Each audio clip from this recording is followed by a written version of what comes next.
This is why what you're freaked out about never actually arrives. Have you noticed when you seem to resolve one problem, another problem appears?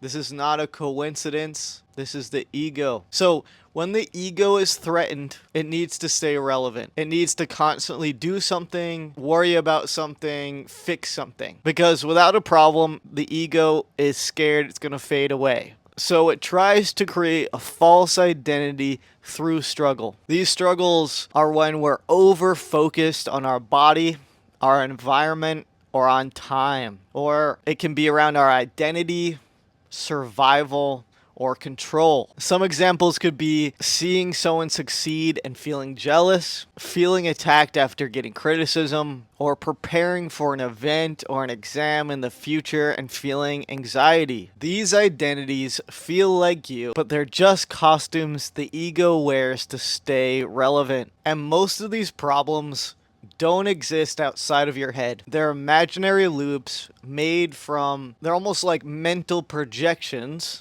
of old pain or future worry. And the mind replays worst case scenarios like it's Netflix. But if you pause, you'll often find there's nothing actually wrong in this moment. You're breathing, your world is quiet, and the problem disappears when you stop feeding it. So what is the ego self? The ego self, or the ego, is like a character that you play.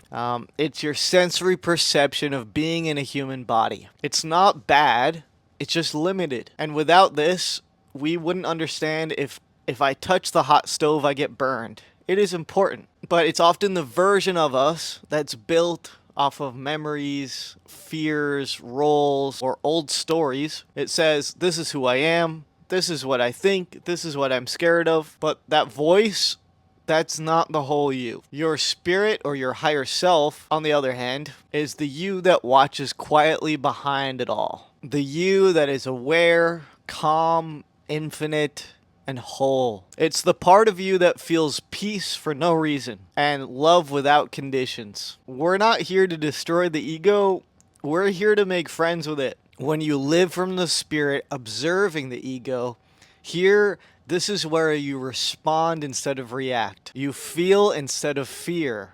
And this is when life starts to flow, because you're not forcing your way through problem after problem. And your spirit doesn't recognize problems the way the ego does. It only sees movement or stagnation. It says, this doesn't flow, let's shift it. The ego says, this feels bad, let me make a dramatic story about it. Where the stories trap us, the energy wants to free us. Energy always wants to move. So when something feels heavy, ask yourself this: is this a real issue? Or is this a story my ego made up? That question alone can break the illusion. Problems dissolve when you return to presence, or the now moment. Your spirit, or the deepest part of you that I'm talking to right now, knows the past and the future are just projections of the mind, or thoughts happening now. Not everything needs to be fixed. Some things just need to be viewed without judgment. And your natural state as a human being is peace, is presence, is a state of wholeness. And this is in alignment with your higher self, your spirit, something that sees the wider picture. This naturally aligns and balances all other things. If you like this video, leave a like, leave a comment, subscribe, and I'll see you in the next one.